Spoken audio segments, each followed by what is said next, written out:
کا ایران پر ایک بار پھر حملہ، بندر عباس، طریق جاسم اور جزیرہ قشم میں دھماکوں کی آوازیں، سینٹ کام نے حملوں کی تصدیق کر دی، کہا آپریشن کا مقصد تجارتی جہازوں پر حملوں کی صلاحیت ختم کرنا ہے۔ ایرانی وزارت خارجہ کا امریکی حملوں پر شدید رد عمل، کہا ہفتے کو مسقط میں مذاکرات کا مرکزی موضوع آبِ ہرمز کے انتظام سے متعلق تھا، امریکی کارروائیوں نے کشیدگی کم کرنے کی کوشش ناکام بنا دی۔ ایران کے جوابی وار عمان، قطر، اردن، بحرین اور کویت میں امریکی فوجی تنصیبات اور دفاعی نظام کو تباہ کرنے کا دعویٰ۔ ایک روز قبل ایران اور امریکہ معاہدے کے نکات پر متفق ہو گئے تھے، امریکی صدر ڈونلڈ ٹرمپ کا دعویٰ، کہا تہران تمام معاملات سے دستبردار ہو گیا تھا، لیکن مذاکرات ختم ہونے کے 1 گھنٹے کے اندر ہی ایران نے آبِ ہرمز میں ایک بحری جہاز پر ڈرون حملہ کر دیا۔ صدر ٹرمپ نے ایرانی رہنماؤں پر بیمار ذہنیت ہونے کا الزام بھی لگا دیا۔ امریکی ٹی وی کو انٹرویو میں کہا، ڈرون حملے کے بعد امریکہ نے ایران پر شدید بمباری کی، آبِ ہرمز بند نہیں ہوئی، تمام جہازوں کے لیے کھلی ہے۔ آبِ ہرمز کا کنٹرول طاقت سے حاصل کر لیا اور اسی طاقت کے ساتھ کنٹرول برقرار رکھیں گے، ایرانی نیشنل سیکیورٹی کمیشن کے ترجمان ابراہیم رضائی کا دعویٰ۔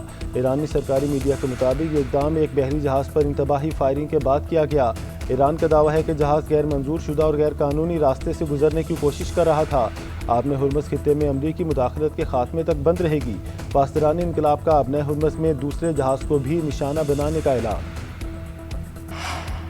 پاکستان کا مشرق وسطیٰ میں بڑھتی ہوئی کشیدگی پر تشویش کا اظہار، تمام فریقین کو تحمل کا مظاہرہ کرنے پر زور، برادر ممالک کی خود مختاری اور علاقائی سالمیت کی بھرپور حمایت کا ادا۔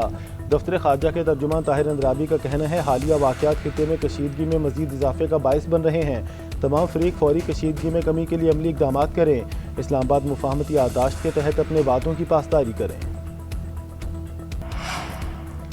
ایرانی حملے میں بچ جانے والے امریکی فوجیوں کے جنرلز پر سنگین الزامات، واشنگٹن پوسٹ کے مطابق امریکی فوجیوں نے کہا، اعلیٰ قیادت کو پتہ تھا کہ کویت میں امریکی اڈہ محفوظ نہیں، فوجی قیادت نے وارننگز کو نظر انداز کرتے ہوئے مناسب دفاعی نظام کے بغیر فوج تعینات کی۔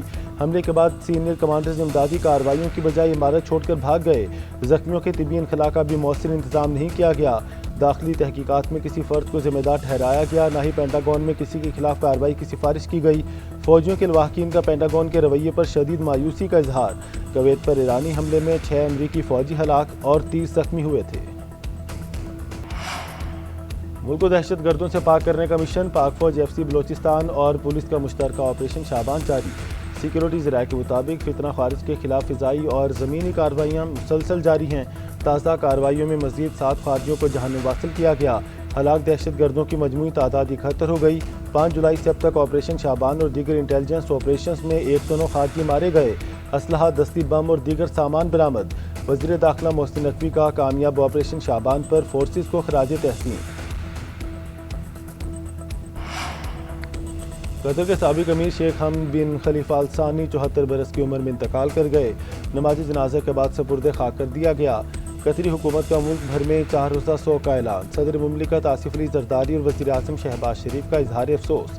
حکومتی ذرائع کے مطابق وزیر اعظم شہباز شریف آج قطر جائیں گے، سابق امیر شیخ حمد کے انتقال پر اظہار تعزیت کریں گے۔ سابق امیر قطر شیخ حمد بن خلیفہ ال ثانی کے انتقال پر پاکستان میں آج یوم سوگ منایا جائے گا، ملک بھر میں قومی پرچم سرنگوں رہے گا۔ کراچی ناردرن بائی پاس پر حادثہ، گاڑی نے موٹر سائیکل سواروں کو کچل دیا، 2 افراد جاں بحق، 1 شدید زخمی، اسپتال منتقل کر دیا گیا۔ تھائی لینڈ کے دارالحکومت بینکاک کے پب میں خوفناک آتش زدگی، 27 افراد ہلاک، 63 زخمی، زخمیوں میں متعدد کی حالت تشویشناک، ہلاکتوں میں اضافے کا خدشہ، حکام کے مطابق آگ سٹیج کے سامنے والے حصے میں لگی، امدادی ٹیموں کے پہنچنے تک آگ نے پورے پب کو لپیٹ میں لے لیا، تھائی حکومت کا واقعے کی مکمل تحقیقات کا حکم۔